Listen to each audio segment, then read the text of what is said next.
नमस्कार दोस्तों। बीते कल के दिन एक धमाका हुआ जो ईरान के द्वारा इजराइल के ऊपर किया गया और उस धमाके ने पूरी दुनिया को सन्न कर दिया। और जो काफ़ी बड़े गर्व के साथ में जो काफ़ी धमकी दे रहे थे डोनाल्ड ट्रंप बीते कल के दिन ईरान को, वो भी कहीं ना कहीं भीगी बिल्ली बन चुके हैं इस धमाके के बाद। एक्चुअली तेहरान का ये दावा है कि फतह-1 मिसाइल ने इजराइल को घुटनों पर ला दिया है और जो इजराइल का जो हथियारों का जो वेयर हाउस है, जो स्टॉक है, वो भी अब बचा है मात्र 10 दिनों तक के लिए बस। और रातों रात इस एक धमाके ने बदला मिडल ईस्ट का पूरी तरीके से समीकरण, जहां दशकों की सियासत एक झटके में अचानक से बीते कल के दिन पलट गई।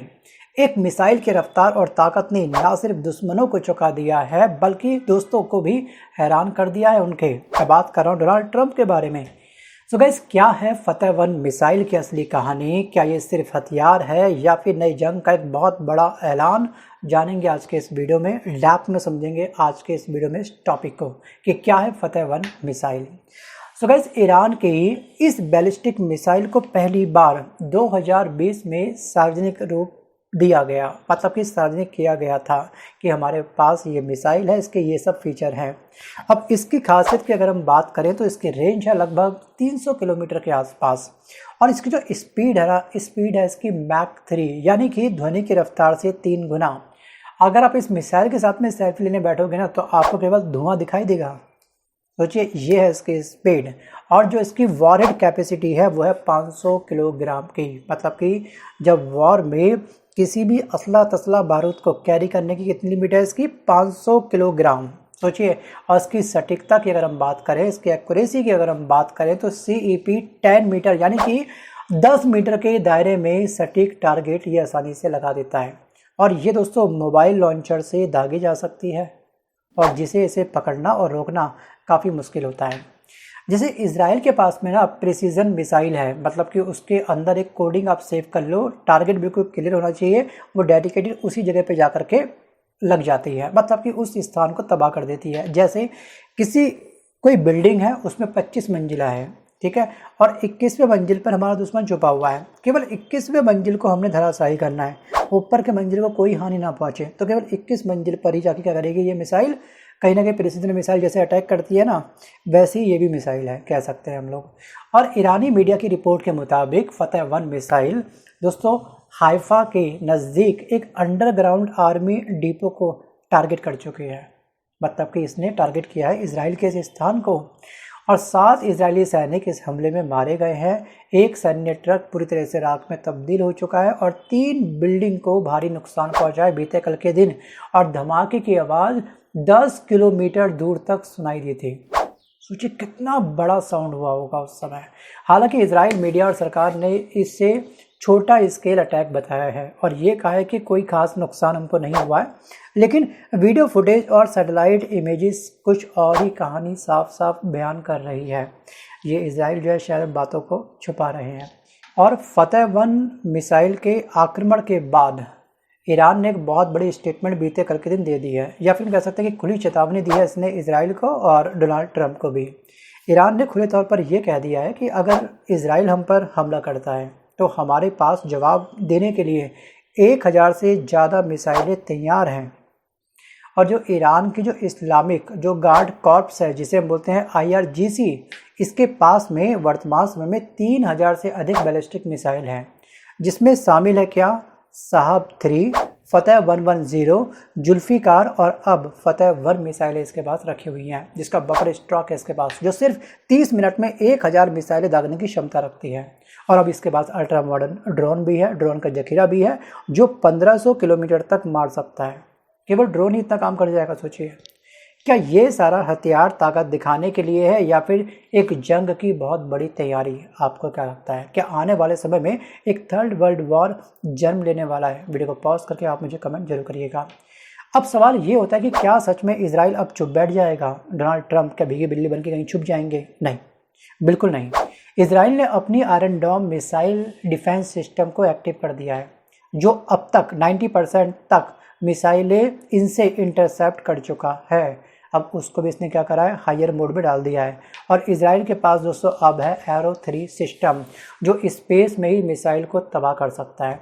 एरो 3, देखिए आयरन डोम की कंप्लीट इमेज आप ध्यान से देख लीजिएगा इसको एक बार, इसकी रेंज क्या होती है। और साथ ही साथ इजरायली वायुसेना ने बीते 24 घंटे में 6 बार सीरिया और लेबनान में एयर स्ट्राइक करी है, उसके बाद बॉम्बार्डिंग करी है। इस स्थानों को इसने भी राख में तब्दील किया है, यानी कि जवाब भी जोरदार ईरान को मिल चुका है।